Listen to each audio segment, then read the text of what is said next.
Hello everyone, இன்றைக்கி நம்ம என்ன பார்க்க போகிறோம் அப்படின்னு பார்த்தீங்கன்னா, ஐஸ்கிரீம் மிக்ஸ் வச்சு வீட்டில் எப்படி ஐஸ்கிரீம் செய்கிறது அப்படின்னு தான் பார்க்க போகிறோம். இன்றைக்கி நான் வந்து பேக்கர்ஸ் ஐஸ்கிரீம் மிக்ஸில் வந்து எடுத்திருக்கேன். 1/2 லிட்டர் மில்க் வந்து தேவைப்படும்.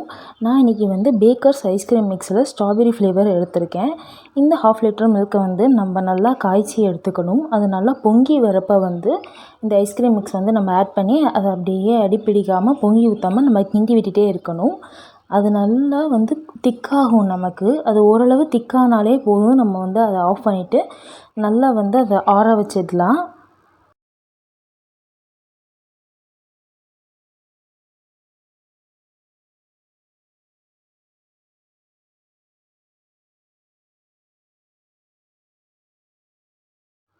இப்போ பாருங்கள், எனக்கு ஓரளவு திக்காகிடுச்சு. இதை வந்து நான் ஆஃப் பண்ணிவிட்டு நல்லா நான் ஆற வச்சுக்க போகிறேன்.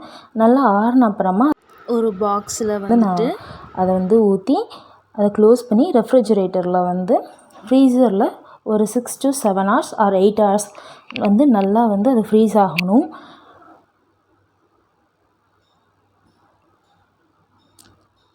செவன் ஆர் 8 hours கழித்து திருப்பி அதை வந்து எடுத்து மிக்ஸி ஜாரில் வந்து அதை ஆட் பண்ணிவிட்டு நல்லா நான் பிளெண்ட் பண்ணி எடுத்துக்க போகிறேன்.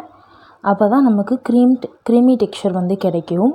நம்ம வந்து கடையிலலாம் ஐஸ்கிரீம் சாப்பிடுவோம்ல ஸ்மூத்தாக, அந்த மாதிரி நமக்கு கிடைக்கும். அதனால் நான் அதை வந்து திருப்பி நல்லா மிக்ஸி ஜாரில் ஆட் பண்ணி நல்லா அதை அரைச்சி வந்து எடுத்துக்க போகிறேன். ஆல்ரெடி பார்த்திங்கனாலே தெரியும், அது நல்லா ஐஸ்கிரீம் மாதிரி தான் இருக்குது. நமக்கு இன்னும் நம்ம பிளெண்ட் பண்ணி எடுத்தோம் அப்படின்னா நமக்கு கடையில் இருக்க மாதிரி ஐஸ்கிரீம் எடுத்துருவோம்.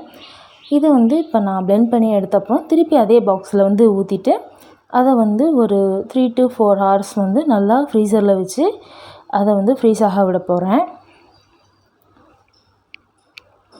4 ஹவர்ஸ்க்கு அப்புறம் நம்மளோட ஐஸ்கிரீம் ரெடி ஆயிரும். இதே நீங்கள் ட்ரை பண்ணி பார்த்துட்டு எப்படி இருக்குன்னு சொல்லுங்கள். நம்ம வீடியோவை இப்போ தான் நீங்கள் ஃபர்ஸ்ட் டைம் பார்க்குறீங்கன்னா மறக்காமல் நம்ம சேனலை சப்ஸ்கிரைப் பண்ணிக்கோங்க. நெக்ஸ்ட் வீடியோவில் மீட் பண்ணலாம். தேங்க்யூ, பாய்.